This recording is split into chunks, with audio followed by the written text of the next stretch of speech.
On Father's Day, Michael's own son sent him a gift box that hissed like death itself, and Clara's trembling voice warned, "Don't open it." Tiny breathing holes lined the cardboard, proof that something alive writhed inside. The peaceful morning light suddenly felt sinister, the suburban silence broken only by the sound of fear itself. When the police sirens drew near, Michael realized this wasn't a present. It was a message, a cruel strike from blood he once trusted most. What waited inside that box would shatter his family forever. Subscribe now and tell us where you're watching from before the truth unfolds. Daniel's words landed like a blade across Michael's chest, each syllable sharper than the last. He stood in his own living room, the house he had built through decades of sweat and overtime, listening to the one person he had sacrificed the most for spit venom back at him. Selfish, unloving, greedy. 40 years of 12-hour shifts, missed baseball games, dinners gone cold on the stove while he worked another night. And for what? To be reduced to a bank account in his son's eyes. Clara lingered in the doorway, her dish towel twisted in nervous hands, watching father and son tear each other apart. Michael clenched the inheritance documents in his grip, the paper crumpling under the force of his knuckles. They weren't just papers. They were the proof of a lifetime's worth of planning, his promise that his son would be secure when he and Claire were gone. Yet Daniel wanted it now, as if his father were already in the ground. The silence that followed his refusal was filled with Daniel's shallow breathing, hot and furious. And then the voice of Brian, lounging casually on the sofa as though he owned the place. "Come on, old man," he smirked. "What's a few $1,000s to you? You're sitting on more than you'll ever use. Why not share the wealth while you're still around to watch us enjoy it?" Michael's jaw tightened. That disrespect tasted foul, not just because Brian had never worked a steady job in his life, but because he was bold enough to say it under Michael's roof. He wasn't family, he wasn't blood, and yet here he was, fueling the greed already twisting Daniel's heart. Michael rose slowly, his knees aching from years of labor, but his voice carried steel. "I've helped you for 3 years running. My retirement fund is not your personal bank." His son's face twisted into a sneer, and the words that followed were the kind a father never expects to hear. "You enjoy watching me suffer. That's what this is about. You feel powerful when I come begging." For a moment, Michael couldn't breathe. This was his son, the boy he once carried on his shoulders at the county fair, the boy who once believed his father was invincible. That boy was gone, replaced by a man whose eyes glittered with entitlement. Clara tried to bridge the chasm with her soft voice, but Daniel's rage swallowed her attempt. He laughed bitterly, pointing a finger like an accusation carved from stone. "What dignity is there in hoarding money while your own son drowns in debt? You call that being a father?" Michael's eyes fell on the designer watch gleaming on his son's wrist, the brand new sneakers on Brian's feet, the expensive handbag perched on the chair.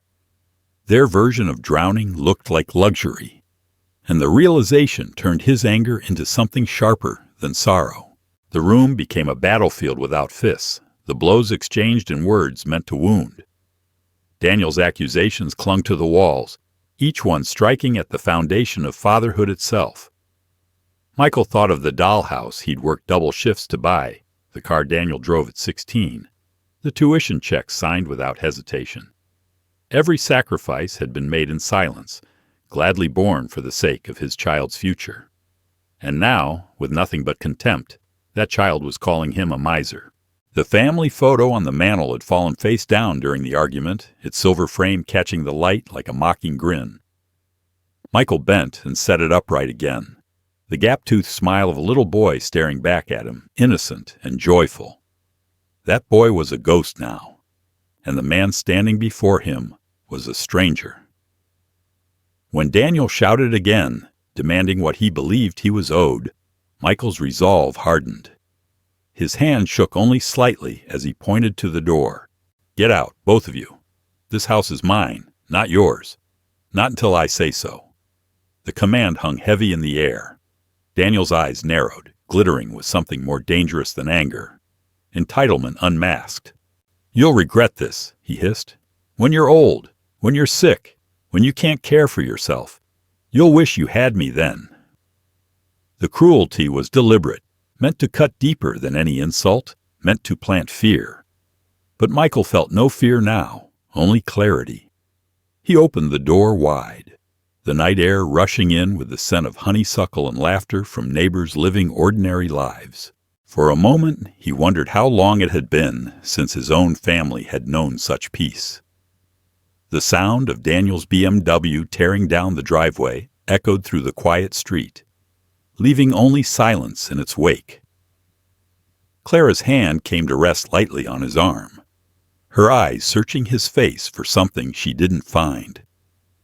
"She's struggling," she whispered, still clinging to the illusion that their son's suffering excused the venom. Michael's reply was sharp, unflinching. "No, he isn't struggling. He's choosing. Every casino visit, every online bet, every lie. It's all his choice." The truth settled between them like shattered glass, impossible to step around without bleeding. Later that night, alone in his study, Michael held one of the inheritance documents, staring at the words until they blurred into meaninglessness. He thought of the grandchildren, Emma and Jack, innocent pawns in Daniel's cruel game. He thought of the text message that had arrived hours after the fight, accusing him of valuing money more than family, weaponizing the children as bargaining chips. It was a tactic Daniel had used before, and it worked because Michael's heart had always bent under the weight of love. But something in him had shifted. The mug shattered on the rug, the venom in his son's words, the image of Brian laughing from the sofa. All of it had pushed him past the point of breaking. For the first time in years, Michael felt his anger crystallize into resolve. He would no longer be the ATM. He would no longer be the father whose love could be bought. He thought of the box that would arrive days later, the one Clara would beg him not to open, the one that hissed with a promise of danger. He did not yet know what it contained, but he knew who had sent it. The betrayal was already complete. The package would only prove what his heart had finally accepted. His son had crossed a line no child should ever cross. And in that moment of clarity, Michael understood that the real gift on Father's Day would not come wrapped in ribbons or boxes. It would come in the form of finality, a choice that ended decades of enabling and marked the beginning of something colder. He leaned back in his chair, the house quiet around him. Clara's footsteps moved softly in the kitchen, her presence a steady anchor. Through the window, the neighborhood went on as if nothing had happened.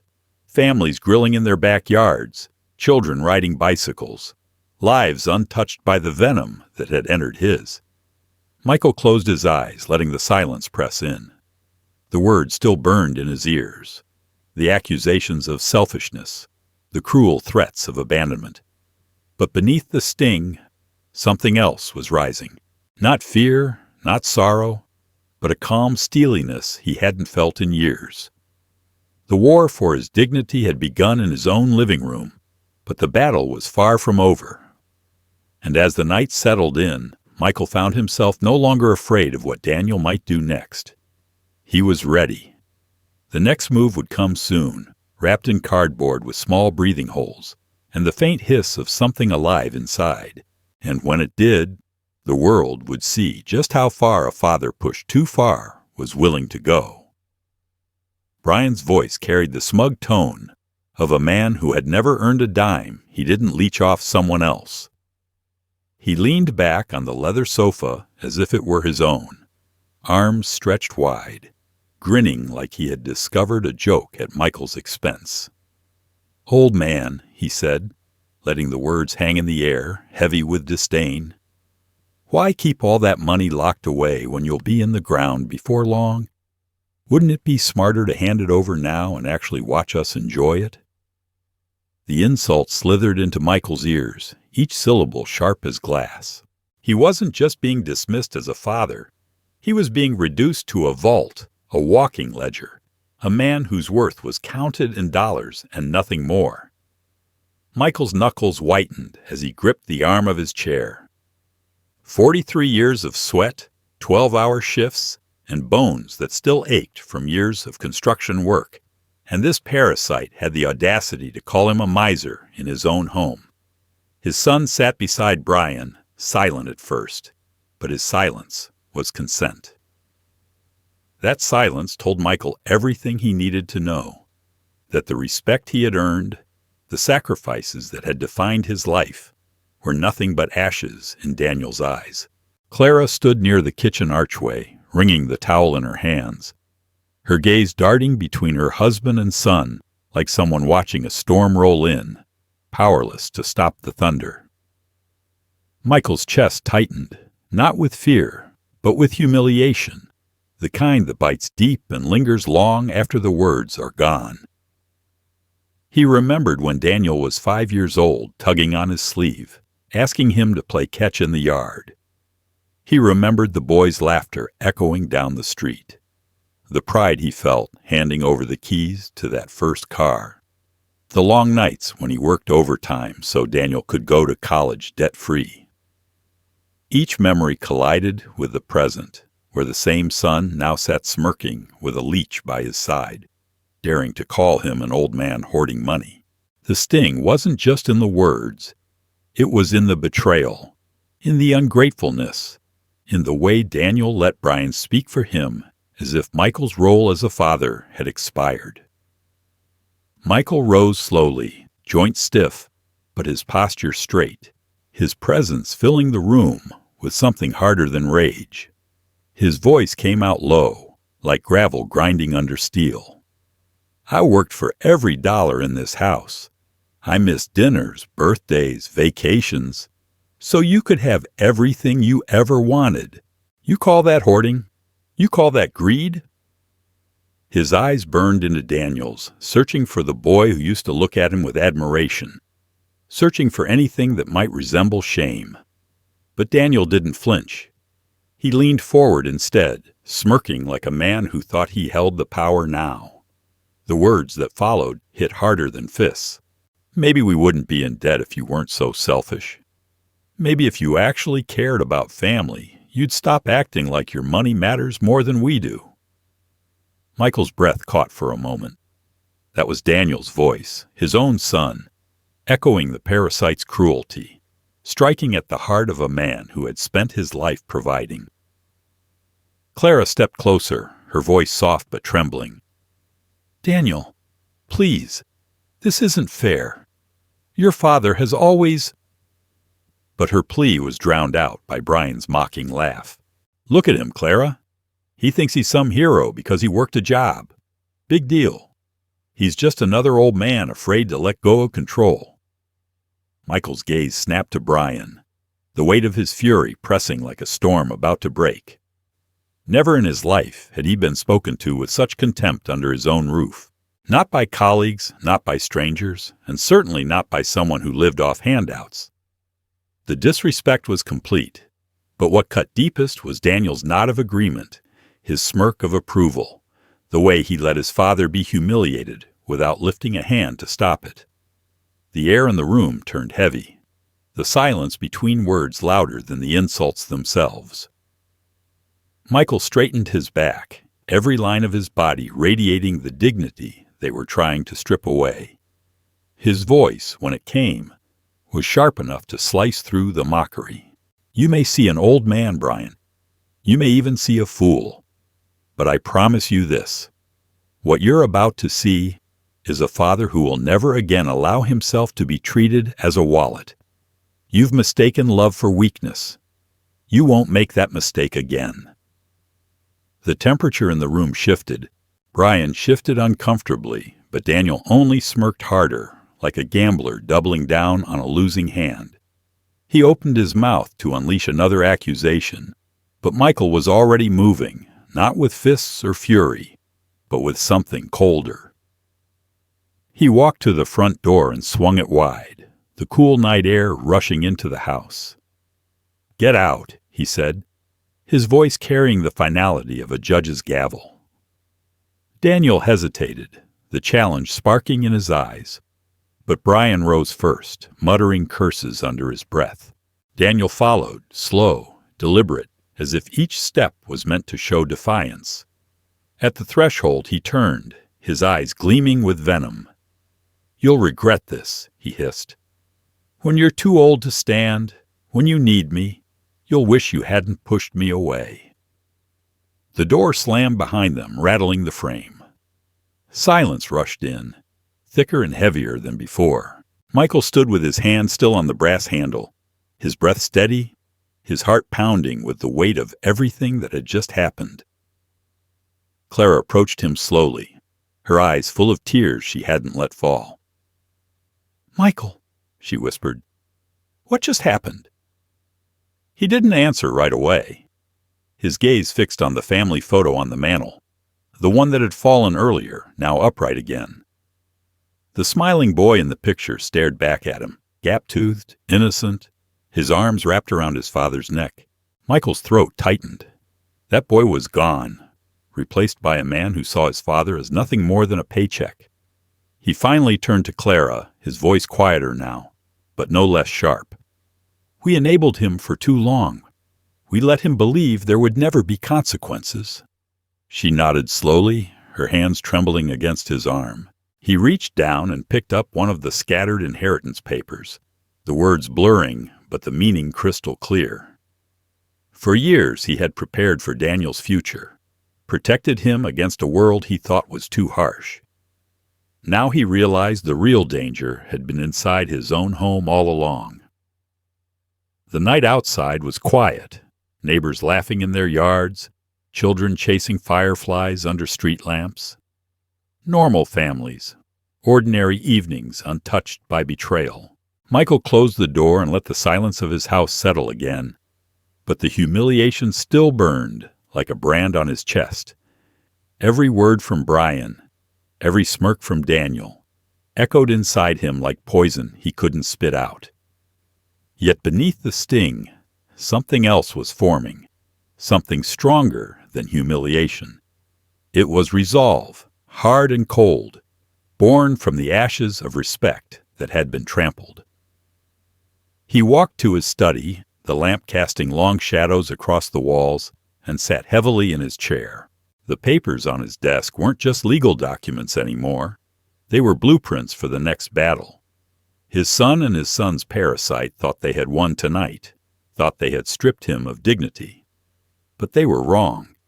He had been humiliated, yes, but humiliation has a way of sharpening the edges of a man who has nothing left to lose. Michael's eyes fixed on the window, the darkness outside pressing close. He knew Daniel would be back. He knew Brian's poison would only spread deeper. And when they came again, they would not find the same father who had once bent to keep the peace. The betrayal had been delivered, the disrespect carved deep, but something colder was rising in its place. A father's love had limits, and Michael had just found his. What came next would not be begging or compromise. It would be the kind of reckoning his son would never forget. Michael's eyes drifted to the mantel where photographs told stories his son had long since erased. In one, a younger Michael stood with Daniel, the boy barely 16. His grin stretched wide as he leaned against the used Chevy his father had bought after months of grueling overtime. The memory burned, working double shifts, back aching, eyes heavy, missing dinners with Clara just to put Daniel behind that wheel. He remembered the way Daniel had thrown his arms around him that day, shouting to friends that his dad was the best in the world. That moment had felt like proof that the sacrifices meant something. Now, as he stood in the living room, listening to his son demand an early inheritance, the joy felt like a cruel trick. The car wasn't gratitude. It was just another transaction in a lifetime of them. He saw other memories like shards of glass, each cutting in its own way, The summer camps where Daniel had played baseball under a blazing July sun. Michael watching from the bleachers after a night shift with coffee masking exhaustion. The camps had cost more than they could afford, but he'd paid anyway. Working weekends he should have spent at home. The birthday parties came next. Bright balloons, the glow of candles on cakes, the sound of children laughing as Michael stood at the edge of the yard, weary but proud. Every one of those moments had been carved from his own flesh and blood, his hours, his labor. And now they had been swept away by Daniel's words, dismissed as meaningless because they didn't translate into cash on demand. The weight of it all pressed against his chest, until breathing felt like work. The boy he had raised, the boy who once whispered thank you after opening gifts, now stood beside a leech of a friend, calling him a hoarder, a miser, a man who didn't care. Those memories should have been weapons of love, proof of a bond unbreakable. Instead, they had become painful reminders of how far Daniel had drifted. Michael thought of the dollhouse he had built piece by piece one Christmas when Daniel was still a child, who believed in magic. He could still feel the splinters in his hands, still hear Clara laughing softly as she watched him struggle with the tiny roof panels late into the night. He had told himself then that no price was too high for his child's happiness.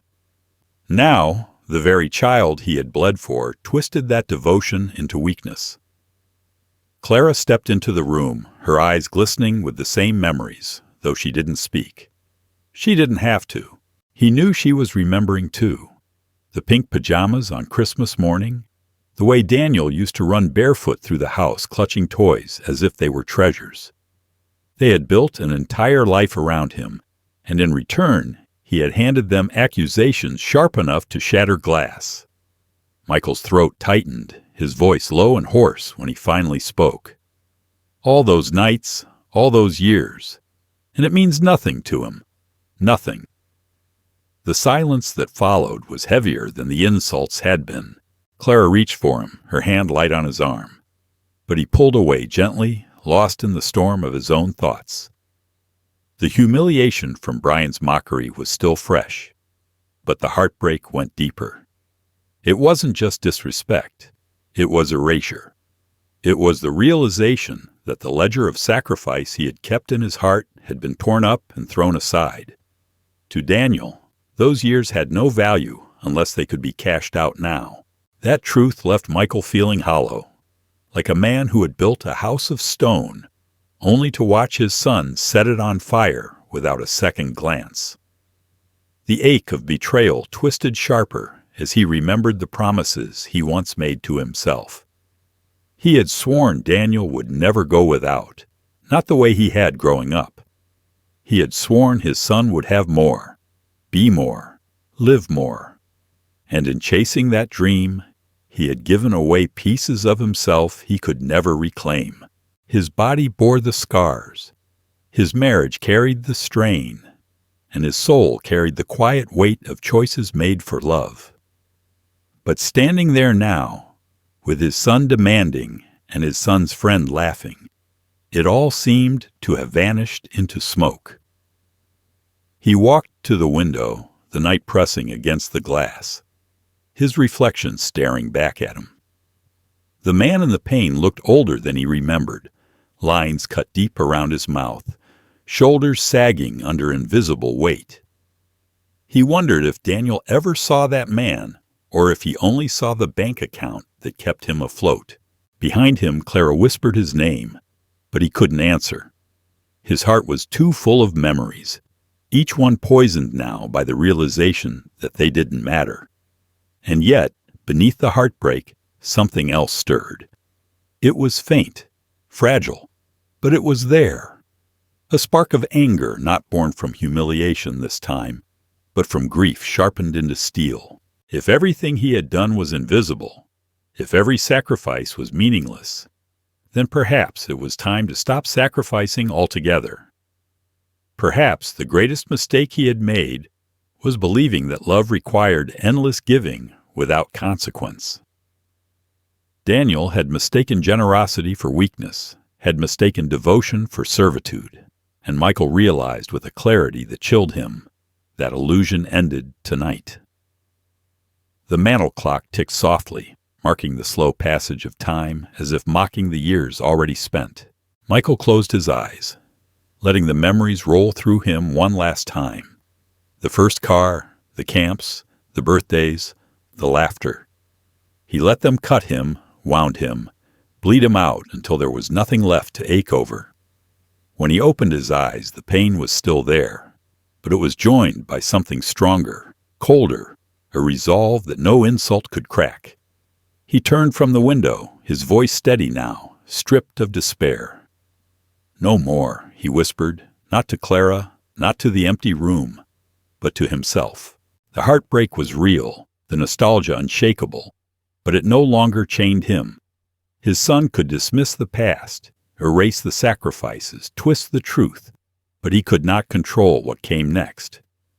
Michael felt it deep in his bones, a shift as real as the beating of his heart. Tomorrow would not look like yesterday. And when the next blow came, wrapped in cardboard and hissing with life, Michael would no longer be the father who bent under the weight of love. He would be something else entirely, something Daniel had never seen before. And that was only the beginning.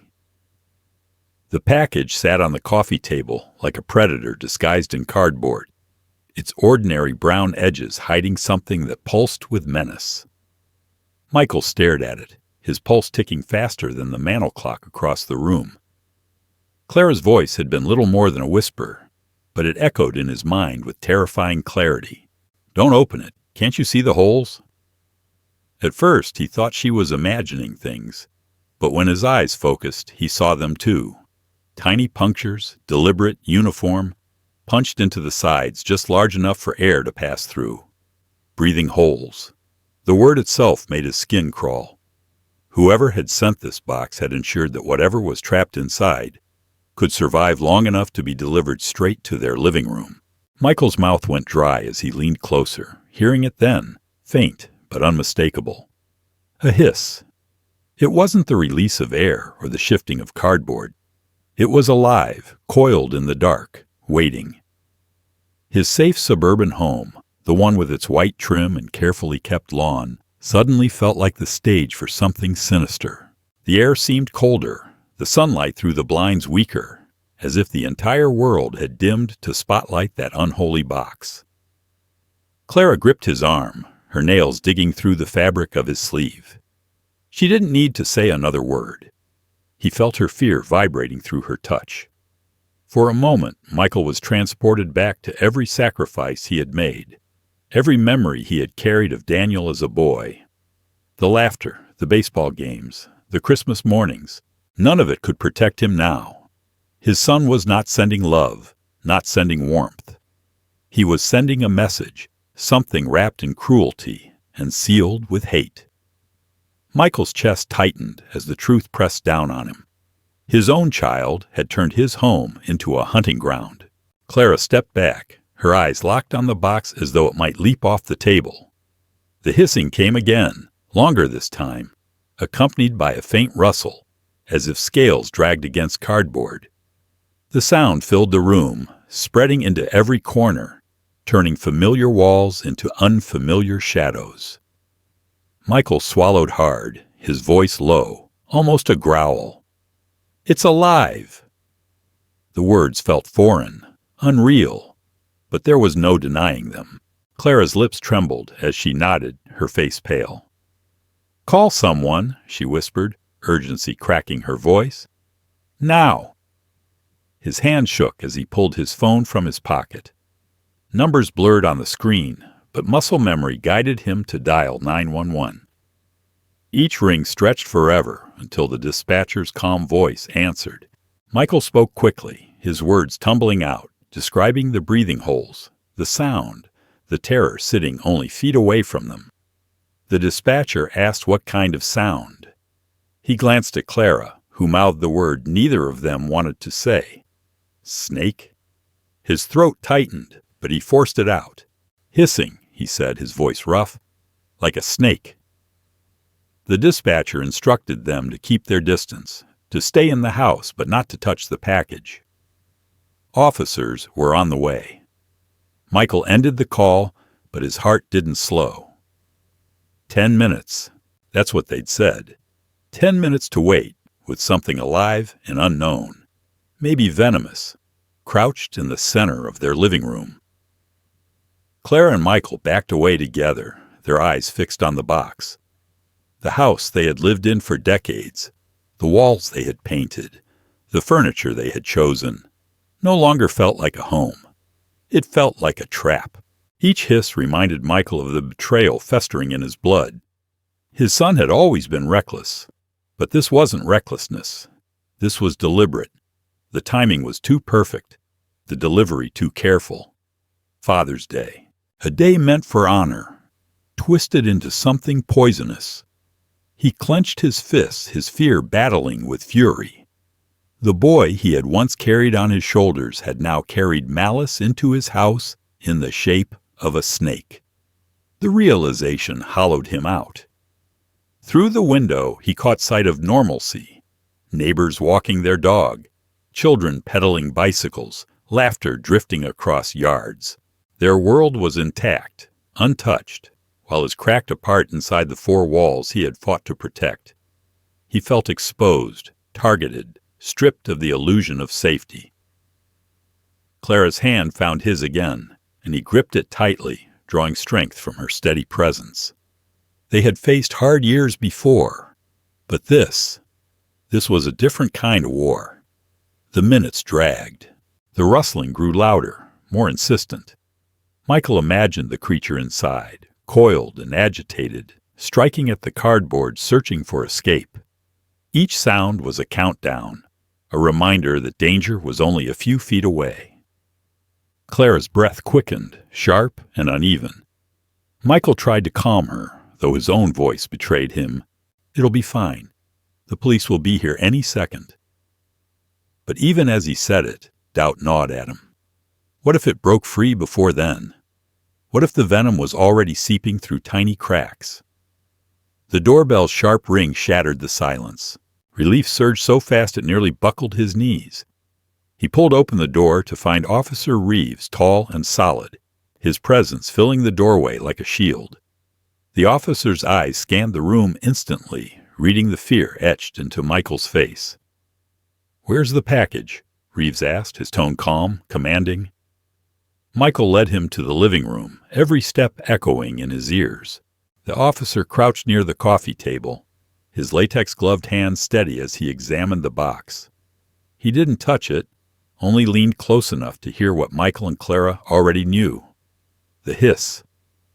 Reeves nodded once, pulling his radio to request animal control.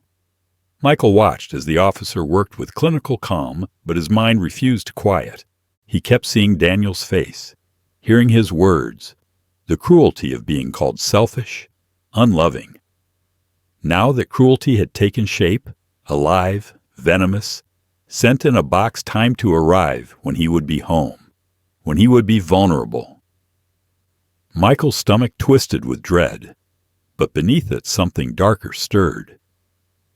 Fear had brought him here, yes, but suspicion was forging into certainty. He knew who had done this. He didn't want to admit it, but denial was no longer possible. His son had crossed from disrespect to warfare, and the battlefield was his own living room. Outside, the wail of another siren grew closer. Through the window, Michael saw a white van pulling up, animal control stenciled across its side. Relief mingled with the ache in his chest. Help had arrived, the danger would be removed, but nothing could erase the deeper wound.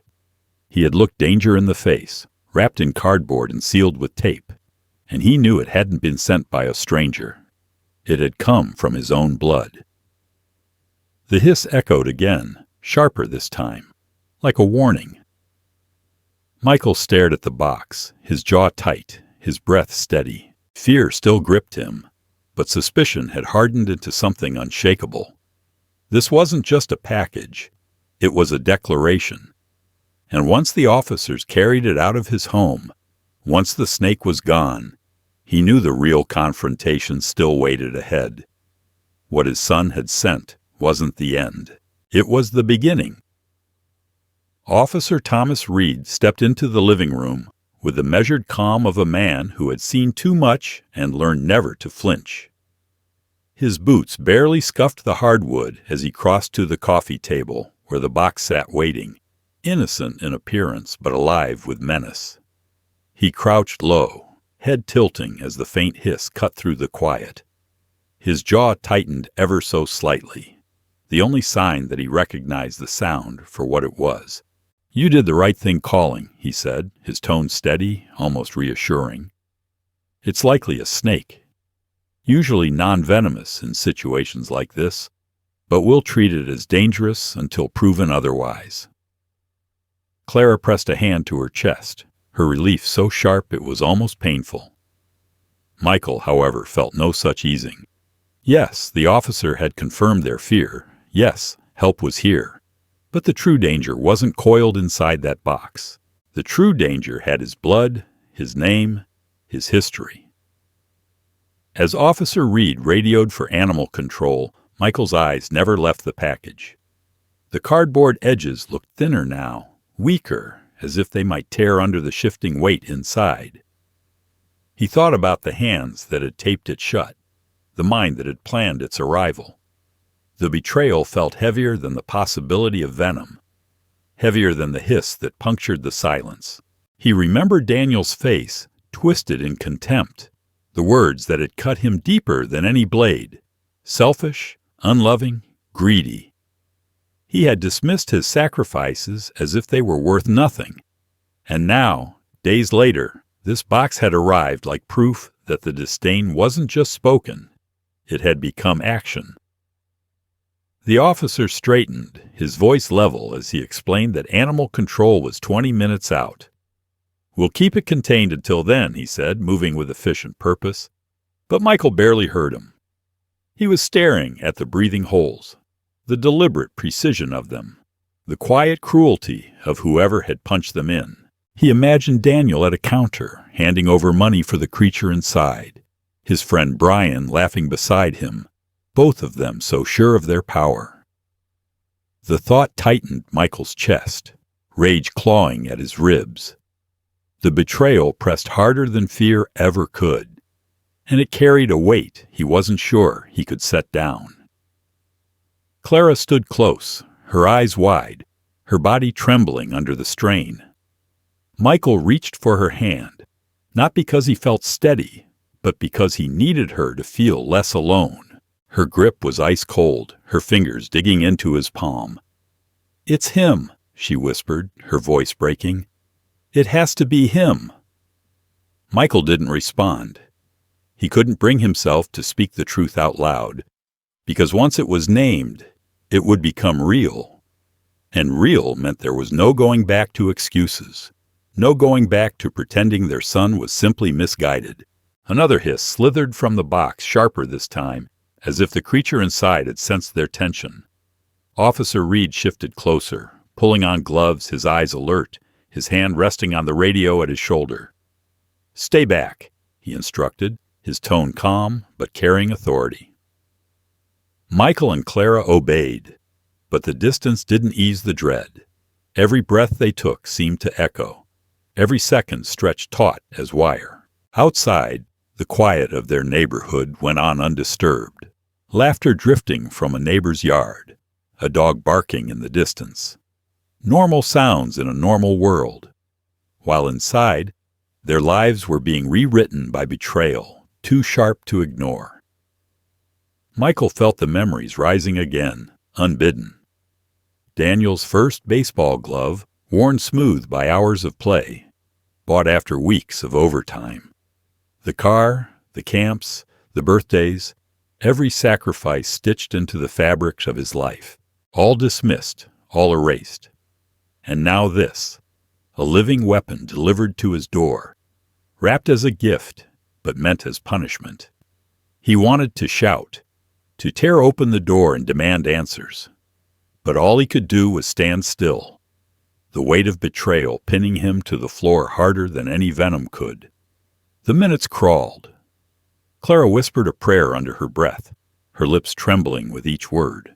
Officer Reed moved with quiet vigilance, circling the coffee table like a soldier around an unexploded bomb. Michael felt the sweat on his neck, cold and heavy, his pulse hammering against his skin.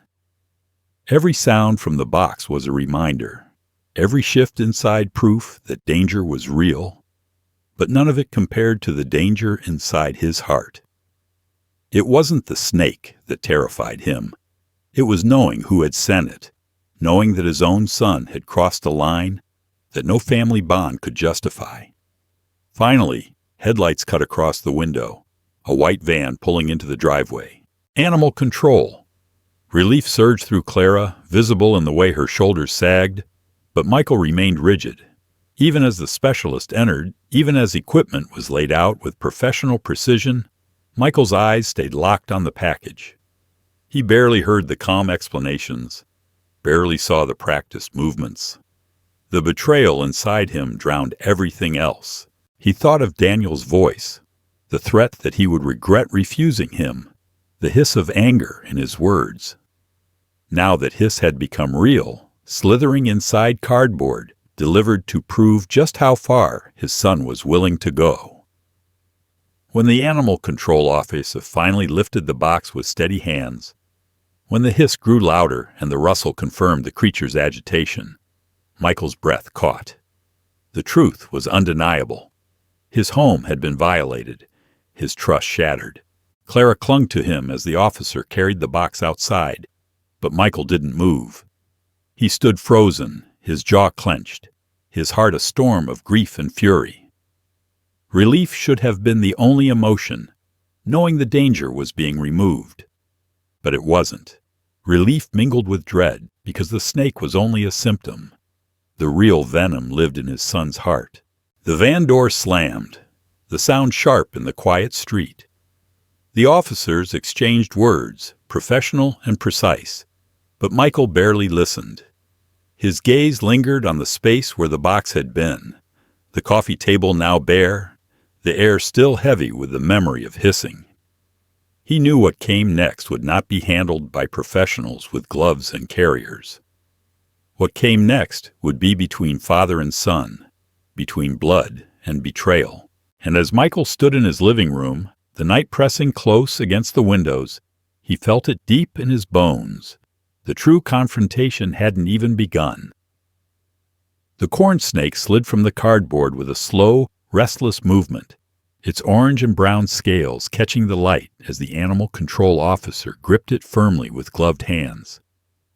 Clara gasped as it twisted, the sleek body coiling against the air before it was lowered into a secure container.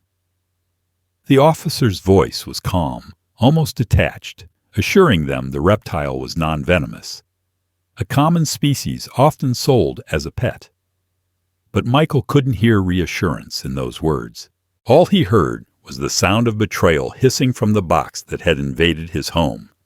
It wasn't about the species. It wasn't about venom. It was about intent.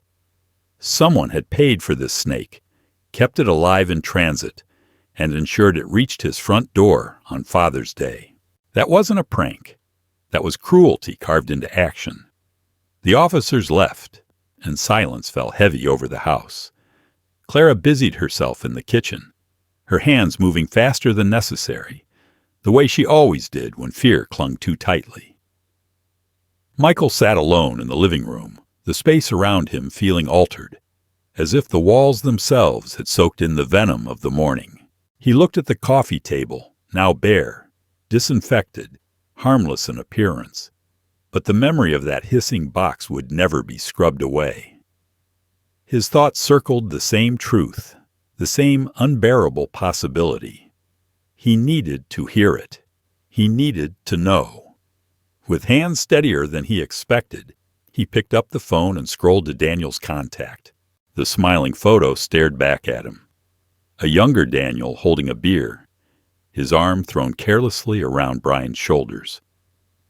Michael's thumb hovered over the call button for a long second before he pressed. The line rang twice, then connected. Daniel's voice came through, bright and artificial, the kind of tone he used when he wanted something. "Hey, Dad, how's your Father's Day going?"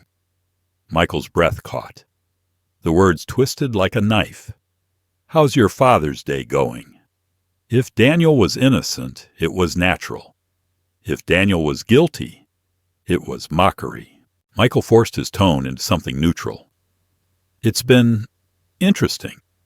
You wouldn't happen to know anything about a package that showed up here today, would you?" There was no hesitation. "No, Dad. What are you talking about?" The denial came too fast, too polished. It should have been enough to plant a seed of doubt, but then it happened. Through the receiver, faint but undeniable, came laughter. Not Daniel's, Brian's. A low, satisfied chuckle. The kind of laugh that belonged to a man who thought he had gotten away with something clever. It wasn't surprise. It wasn't confusion. It was triumph. Michael froze, the sound piercing deeper than any hiss from the snake. His son's denial crumbled instantly under the weight of that mocking laugh. Doubt vanished, stripped away in the careless slip of background amusement. He knew with a clarity that burned in his chest like fire. His son had sent the snake. His son had tried to terrorize him on Father's Day, and Brian had laughed, sitting beside him, reveling in the cruelty. "Just some confusion with the delivery," Michael said quickly, his voice steady only by force of will. "Nothing important. I'll let you go." He ended the call before Daniel could answer, before the bile rising in his throat spilled into words he wasn't ready to unleash. His hand trembled as he lowered the phone, the room spinning with the weight of what he had just confirmed. Claire appeared in the doorway, her eyes searching his face. "You heard something?" Michael looked at her, his voice flat, stripped of emotion. Brian laughed. 2 words, but they carried the weight of everything. Clara's hand went to her mouth, her eyes filling with grief. She didn't need further explanation. That sound meant their worst fears were true. Their son had crossed into darkness, and there was no pulling him back. Michael stood, pacing the room like a caged animal. Every photograph on the walls mocked him now. Daniel as a boy, gap-toothed and smiling. Daniel at graduation. Daniel on his wedding day. Images of a son who no longer existed. The man who had sent that package wasn't the boy he had raised, wasn't the young man he had supported through every stumble. That man was something else entirely. A stranger carved from entitlement and venom, molded by Brian's influence, but sustained by his own choices. Clara reached for him, but he pulled away, unable to bear her touch. "He sent it," Michael whispered, more to himself than to her. "He used my own blood as a weapon against me." The words tore out of him like glass. He thought of the years spent bailing Daniel out, the checks written, the debts covered, the promises believed. All of it had led here, to a snake hissing on his coffee table, while his son and his friend laughed in the background. The devastation was complete, but beneath it something colder began to form. Michael felt it rise from the ashes of his grief. Something hard, sharp, unyielding. He could no longer afford to cling to the illusion that love alone could save Daniel. Love had been twisted, manipulated, weaponized. Now it was time for something else. He moved toward his office, his footsteps heavy on the hardwood. The leather chair creaked as he sat, pulling open drawers filled with records, bank statements, credit card bills, every document that told the story of decades of enabling. The evidence was all there, in black and white, a history of a father's devotion turned into a son's expectation. He spread them across the desk, the papers whispering against each other like ghosts. Each sheet was a memory, each payment a sacrifice, and together they formed a picture of a man who had been reduced to nothing but a lifeline for someone who didn't deserve it. Clara lingered at the doorway, her voice trembling. "Michael, what are you going to do?" He didn't answer right away. His eyes stayed fixed on the papers, his mind replaying Brian's laughter over and over. That sound had changed something in him. It had burned away hesitation, stripped him of doubt. His voice, when it came, was low, steady, cold. "I'm going to teach him about consequences." The house was quiet, the night pressing close, but Michael felt no peace. The devastation of betrayal still pulsed in his chest, but it no longer paralyzed him. It sharpened him. His son had made his move. The next move would be his. And this time, there would be no laughter in the background. This time, there would be silence. The desk lamp cast a pale circle of light across the worn oak, illuminating the documents that had once been testaments of devotion. Bank statements, credit card bills, records of wire transfers, each line a memory of rescue disguised as love. Michael's fingers moved with steady purpose across the keyboard, his breath slow, his jaw clenched, every keystroke severing ties forged over decades of sacrifice. The screen prompted him with a question he had never dared to face before. Remove authorized user. He clicked yes, the confirmation box appearing like a verdict. Daniel's name blinked out of existence, erased from the account he had siphoned for years. It felt almost too simple, as if 3 decades of enabling could be dismantled in half an hour of methodical clicking. And yet, with every completed step, the weight that had pressed against Michael's chest seemed to loosen. For the first time, the chains were falling away. He changed the pins next, fingers moving unshaken as he typed numbers only he and Clara would ever know. The system accepted the changes with quiet efficiency, the faceless machinery of the bank acknowledging his decision to reclaim control. Each cancellation felt like closing a door Daniel had forced open long ago. The automatic transfers for rent, the payments for car insurance, the gym membership billed monthly under the pretense of mental health. One by one they vanished, leaving behind nothing but silence. The irony stung. In 30 minutes he had undone 30 years of financial servitude, and all it required was the will to finally say no. Clara's footsteps paused at the threshold of his office, her silhouette framed by the hallway light. She didn't speak, only watched him with a mixture of fear and admiration. She knew what he was doing, knew the line he had crossed inside himself, and she understood that there was no return from it. Michael met her eyes only once, and in that glance, she saw the man she had married, the man she thought had been buried under exhaustion and compromise. Now he was back, colder, sharper, forged in betrayal. She left him to his work, the soft sound of her retreating steps merging with the low hum of the computer. When it was done, when the last confirmation appeared on the screen, Michael leaned back in his chair and stared at the quiet glow. Control. The word echoed in his mind, foreign yet familiar. For years he had lived in reaction, scrambling to cover Daniel's mistakes, apologizing for his tantrums, explaining away his failures. But tonight was different. Tonight, the narrative had shifted. No more would he be the safety net. No more would he be the wallet disguised as a father. He had taken back the ground he had surrendered, and in the silence of his office, he felt a calmness that bordered on relief. The phone remained still on his desk, its dark screen daring him to anticipate the call he knew would come.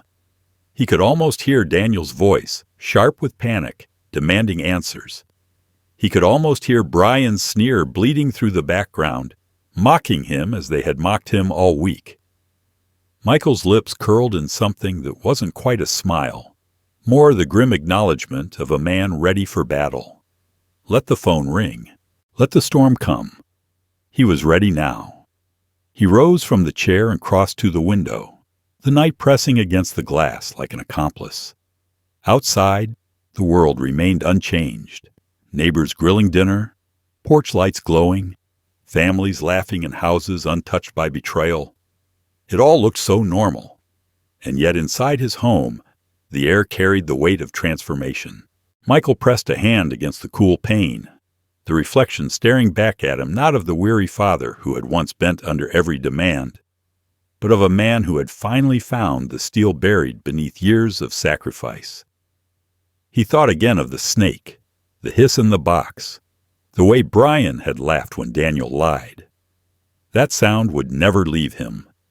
It had been the final cut, the final proof that his son was no longer just careless or entitled, but cruel. And cruelty demanded boundaries, demanded consequences. His hand fell from the glass, and his steps carried him back to the desk. The papers still lay spread across it, silent witnesses to his decision. For years they had been symbols of devotion. Tonight they had become evidence of enslavement, now broken. The house was quiet, Clara moving softly somewhere down the hall. But Michael's thoughts were loud, roaring with clarity. He had loved his son with everything he had, given more than any man should, but love had been turned into a weapon against him. Now love no longer guided him. Resolve did. Cold, sharp, final. He would no longer play the part Daniel expected. If his son wanted war, Michael would meet him with silence, with boundaries, with a refusal that no amount of pleading could break. The mantel clock struck, the sound echoing through the house like a reminder of time wasted and time reclaimed. Michael turned off the desk lamp, the room plunging into darkness, but inside him something burned brighter than it had in years.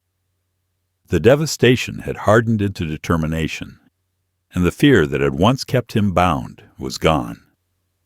Tomorrow the phone would ring, and the voice on the other end would rage, panic, threaten. But tonight, for the first time in decades, Michael would sleep not as a victim of his son's greed, but as a man who had finally remembered the power of the word no. And as he closed the door to his office, his jaw tightened with the knowledge that this was only the beginning. The battle wasn't over. The snake had been contained, the payments cut off, but Daniel's fury would come crashing against these walls soon enough. Michael's heart didn't race at the thought. It slowed, steady, certain. He was ready to face it, ready to show his son that the man he thought was broken had only just begun to fight back. Gravel crunched under the tires before Michael even saw the headlights.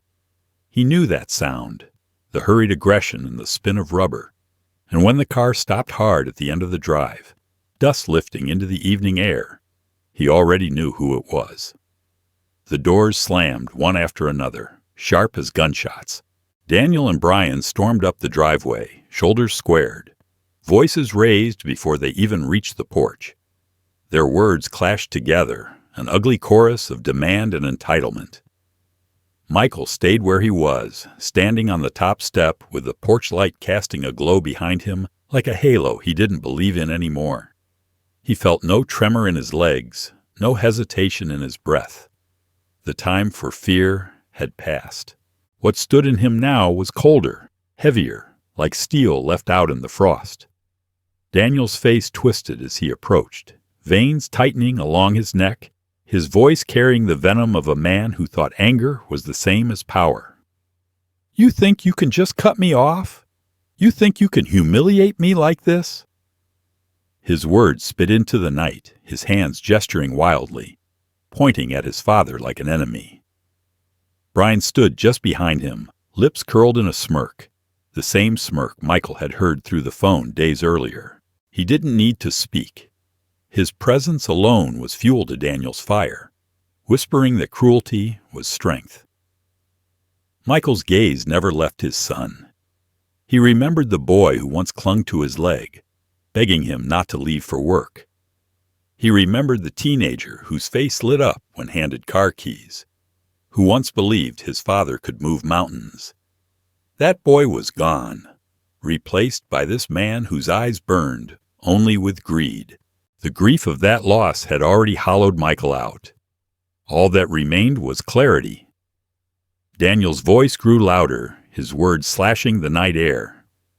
"If you don't fix this, if you don't turn those payments back on, you'll never see Emma and Jack again. You hear me? Never." The words landed like stones once, but not tonight. Michael didn't flinch. The weapon that had once broken him had lost its edge. He looked straight into his son's eyes, his voice low, even, cutting deeper than a shout ever could. "That's not a threat. That's a blessing." For a moment, silence swallowed everything. Daniel blinked, stunned, as though he had misheard. Brian shifted behind him, the smirk faltering. The night itself seemed to hold its breath, the cicadas gone quiet, the air hanging heavy.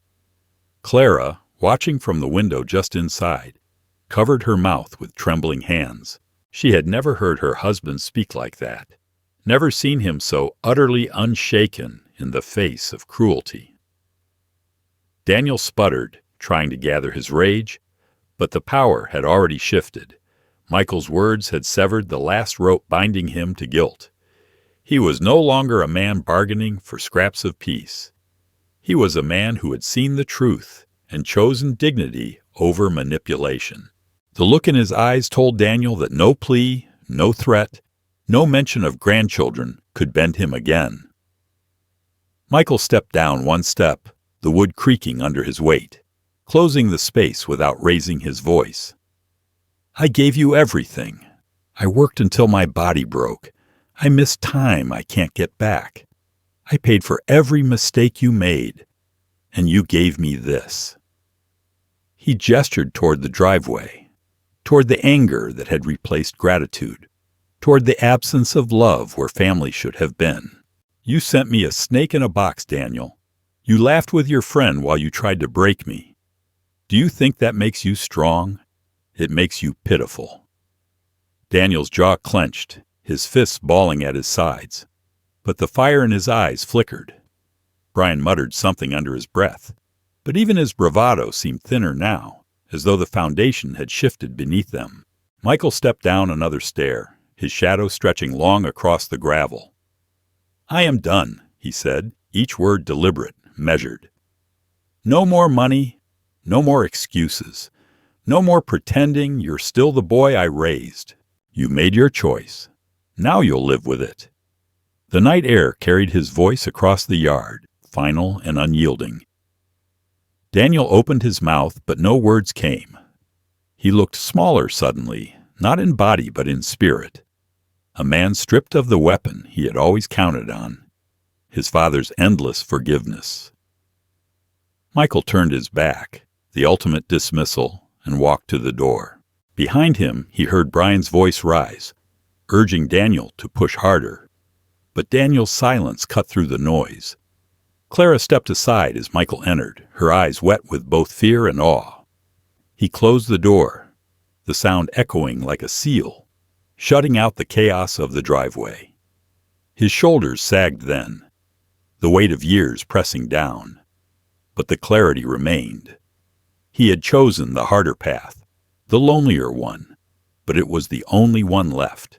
Outside, Daniel's voice finally returned, shouting into the night, threats laced with desperation. But Michael no longer listened. He walked to his office, the house quiet except for Clara's soft steps behind him. He sat at the desk where hours earlier he had cut his son from his accounts, where he had turned grief into resolve. He let the silence wash over him, sharp and electric. The confrontation was done, but the war was not. Daniel would come again. He would rage, he would scheme, he would try to twist the knife deeper. But Michael no longer feared the blade. He had found his clarity, and as the porch light flickered against the night, he understood something with chilling certainty. This was no longer about saving his son. This was about protecting himself, protecting Clara, and protecting the dignity he had nearly let slip away forever. What came next would not be reconciliation. It would be reckoning. The lawyer's office smelled faintly of leather and old paper. a place where lives were rewritten with the stroke of a pen. Michael sat across from the man in the tailored suit, the final draft of the will spread out before him. Clara was beside him, her hand folded gently over his, her silence steady, but her presence unshakable. The lawyer spoke in precise, careful terms, explaining clauses, guardianships, trusts, the way money would bypass Daniel and flow instead into accounts meant for Emma and Jack when they came of age. Every detail had been tailored to protect innocence and punish betrayal. Michael listened, nodding occasionally, but his eyes never wavered from the place where his name would be written. This wasn't just paperwork. This was the culmination of every sleepless night, every bitter word, every hiss of cruelty that had haunted his home. This was the moment he closed the book on a son who had chosen venom over blood. The pen felt heavy in his hand, not from hesitation, but from the weight of finality. He signed once, then again, his name flowing across the pages with deliberate care. Clara leaned closer, watching each stroke, her breath slow, her eyes glassy with the knowledge of what this meant. When the last page was complete, the lawyer nodded, sliding the documents into a leather folder with quiet efficiency. "It's done," he said, his voice almost reverent. Michael exhaled, a long, measured breath that seemed to carry years of burden with it. He had expected sadness, maybe guilt, but instead, what rose in him was something purer: relief. Walking out into the cool evening air, he felt taller somehow, his shoulders less burdened. Clara slipped her arm through his, and for the first time in years, he noticed the softness of the twilight without the haze of worry clinging to it. The car ride home was silent, but it was not the silence of distance or anger. It was the silence of two people who had fought through a storm and finally stepped into calmer waters. Michael kept his eyes on the road, the horizon tinged with fading gold, and in his chest, the steady rhythm of a heart no longer chained to manipulation. Back at the house, Clara made tea, the kettle whistling its familiar tune, and Michael sank into his favorite chair. The room looked different now, though nothing had changed. The same photographs lined the mantel, the same curtains framed the windows, but the air was lighter, free of the tension that had once seeped into every corner. Clara brought him a cup, sitting across from him, her eyes meeting his over the steam. "Do you feel it too?" she asked softly. He nodded, unable to keep the faint trace of a smile from his lips. "Yes," he said, "peace." The word lingered between them, fragile yet powerful, a truth they both recognized. They sipped their tea, the quiet hum of the house wrapping around them like a blanket. For so long, every evening had been punctured by the shrill ring of Daniel's demands, the endless cycle of money asked and given, the manipulation dressed as love. Now, for the first time, the phone lay untouched on the counter, dark and silent. Michael knew it would ring again, knew the storm wasn't finished, but the difference was clear. He would not answer in weakness. He would not bend. He had chosen his line, drawn it in ink and law, and nothing, Daniel said, could move it. Clara leaned back, her eyes softening, the years of worry easing from her face. "He'll hate us for this," she said, not as a question, but as a certainty. Michael's gaze hardened slightly, though his voice stayed calm. "He already did. This only makes it official." The words weren't bitter. They were simply truth, spoken without the sting of denial. He no longer felt the need to justify, no longer felt the compulsion to explain. For the first time, he could speak about Daniel without the ache of hope twisting the words. The night grew deeper, stars scattering across the sky, and the two of them remained there, savoring the stillness. Michael thought of Emma and Jack, innocent faces untouched by the poison that had consumed their father.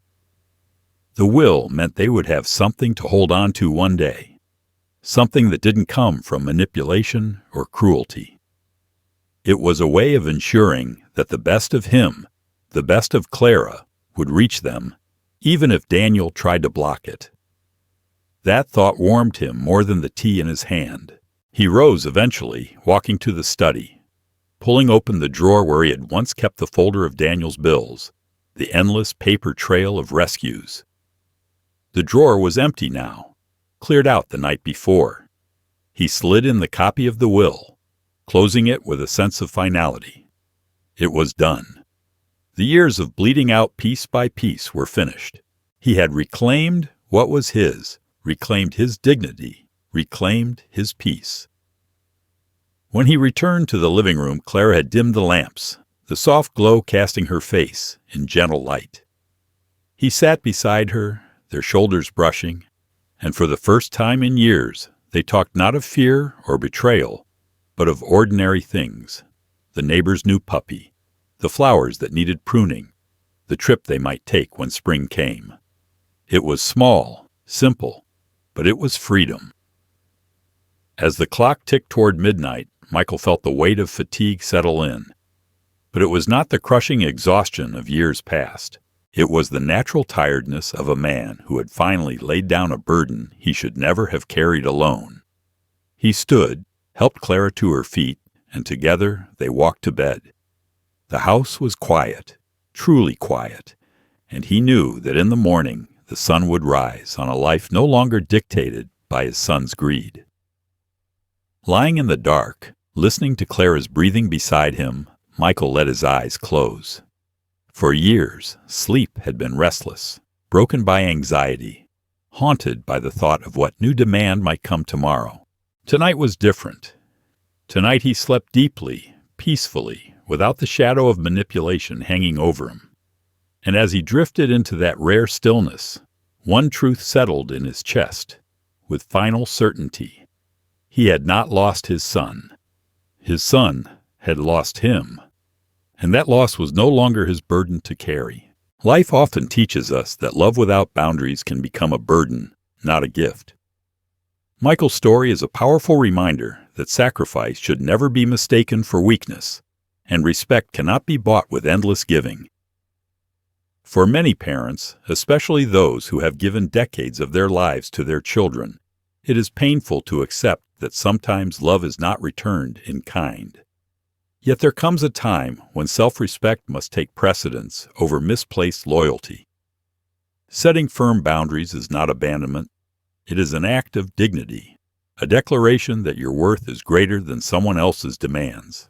For older generations, this lesson strikes close to home. Many have known the quiet exhaustion of giving too much and receiving too little. But Michael's final decision to protect his grandchildren and secure peace for himself and Clara shows that clarity can arrive even after years of struggle. It tells us that it's never too late to reclaim control, to let go of manipulation, and to embrace a life free from toxic ties. True love for family means preparing the next generation for a better future, not surrendering your present to greed.